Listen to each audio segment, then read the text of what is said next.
paano ko ba paano ba i-describe itong ganitong klaseng grupo at mga tao? Praning, panic mode, o destabilizer talaga? 'Di ba? Tatawa ka na lang eh. Alam ba niyo kung bakit? Kaya ako na itatanong yan at sinasabi. Pinapalabas ngayon ng mga DDS, Duterte supporters, may vlogger o hindi, na magkakadayaan daw sa eleksyon sa 2025. Actually, gusto nilang palabasin na dinaya na daw. Kasado na. Matatalo ang mga Duterte. Anong kasama itong mga taong ito? Ha? Di ba? Pinapalabas nila na merong dayaan samantalang ang eleksyon ay sa Mayo pa ng 2025. Ni hindi pa nga ang nagkakaroon ng filing ng Certificate of Candidacy for Senador. Kailan ba ang filing? Sa October pa. Pero kinukondisyon na ngayon ng mga praning, panic mode, mga nanggugulo sa ating lipunan na dadayain daw ang mga Duterte. Talo na daw ang mga Duterte, dadadayain ang gobyernong ito. Gagamitin daw ang COMELEC, gagamitin daw po ang magic sa COMELEC. Nakita nyo? Alam nyo kung bakit nila pinapalabas ito? Kaya nakakagalit at nakakainis talaga. Kung matino kang Pilipino at may malasakit sa ating bansa at alam mong nakakahiya at kayahiya ang ating bansa sa mga pinaggagawa ng mga ito. Parang pinapalabas, nire-recruit nila, kinukondisyon nila na ang tao ay dadayain at dapat magalit sa gobyernong ito ngayon pa lang. Ang purpose ng ganyang mga pahayag, paliwanag ng mga DDS ay para hikayatin ang taong bayan na magalit sa gobyerno. Huwag maniwala sa resulta ng eleksyon ngayon pa lang. Parang ang gusto nilang palabasin, pag kumandidato ang kailang kandidato, sigurado ng panalo. Pag natalo, dinaya. Ganyan silang kasama, mga kaibigan. Ganyang kalupit yung mga taong yan. Ewan ko kung nakakatulog pa sa gabi itong mga taong ito. Inuulit ko, mga DDS vlogger, DDS supporters na nagpapakalat nito sa social media. Sobrang pagkukondisyon sa tao, sobrang pagre-recruit na magalit ang tao sa gobyerno.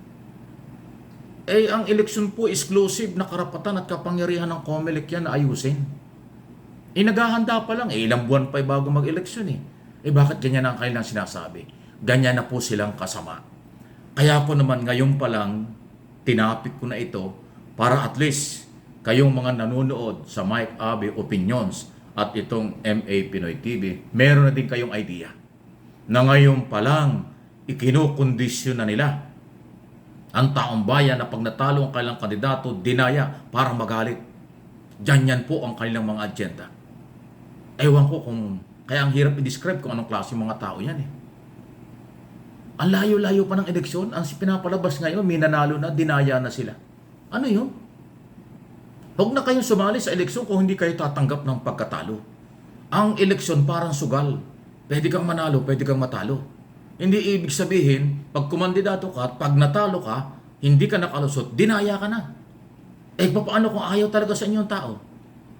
Unang-una, sa totoo lang naman, talagang galit na ang mga tao sa mga Duterte.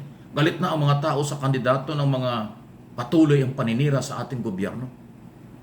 Hindi kayo susuportahan ng Marcos loyalists, Marcos supporters, ng Piglawan, Dilawan, at lalo na yung mga independent na mamamayang Pilipinong matino. Hindi kayo susuportahan.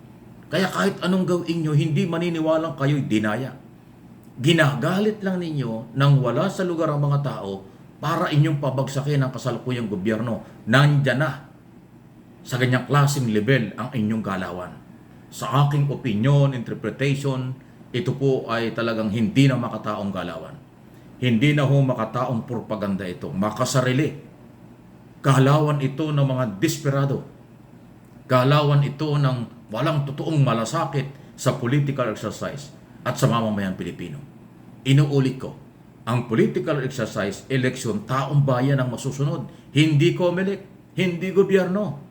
Irespeto nyo ang mga voters ng mga Pilipino. Sila ang magde-decide kung gusto nilang, kung sinong gustong senador, local official o ano pang national position. Hindi COMELEC. Huwag nyong linlangin na naman ang mga tao. Please lang.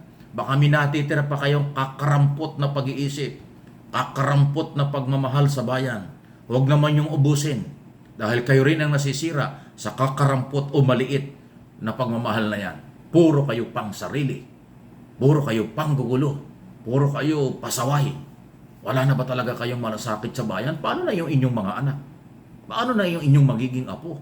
Paano na kinabukasan ng bansa kung kayo at sa inyo nang gagaling ang maling pagkukondisyon, maling sa pantaha, para lang kayo ay makakuha ng suporta? At tandaan nyo ang sinasabi ko, hindi nyo makukuha ang suporta ng maritinong Pilipino sa inyong galawang yan dahil napakaduming propaganda ngayon pa lang. Isa pang kakaiba rin, na pananakot din. Naging topic ko na ito pero idugtong ko na rin kasi DDS din yan si Senador Amy Marcos. Nananakot na tayo do'y bubumbahin na ng China. Meron daw siyang nakuhang plano, 25 mga lugar dito sa Pilipinas ang bubumbahin ng China. Ganon katindi ang kanyang pananakot. Samantalang kapatid niya ang Pangulo ng Republika ng Pilipinas, Ferdinand Marcos Jr. Si Amy Marcos yan.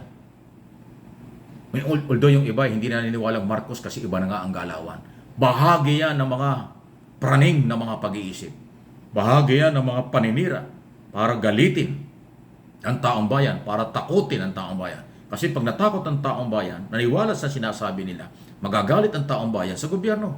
Dahil akala nakikipaggera na tayo. Hindi nga business ng gobyerno ang pakikipag-away. Negotiation, pag-uusap, pagtitimpi ng galit kahit na tayo sobra ng hinaharas ng China, may naputulan na nga ng daliri na sundalo. Ano ba? Ano ba naman kayo? Yung pakulo ni Amy Marcos na suntok sa buwan. Yung pakulo ng ibang vlogger na DDS, pero pang isang abogado niya na laging galit na galit sa COMELEC. Natalo lang sa eleksyon, hindi na matanggap ang pagkatalo. Hanggang ngayon, lagi sinisigaw, may dayaan. Kaya eleksyon sa 2025 na, may dayaan na raw. Isipin mo yung mga tao. Ewan ko. Tatawa ka na lang. Pero ako naniniwala, majority pa rin ng mga Pilipino matitino. Majority ng mga Pilipino ay susunod sa batas.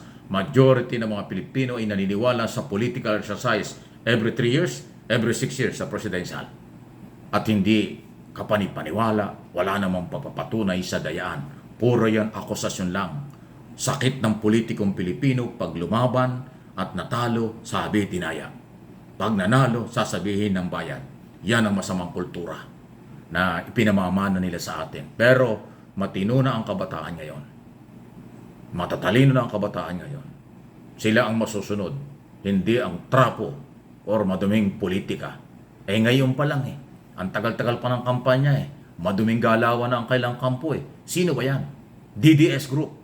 Wala namang iba Yung Liberal Party opposition lehitimo, hindi naman ho ganyan. Yung ibang political party, hindi. Nagsama-sama na nga.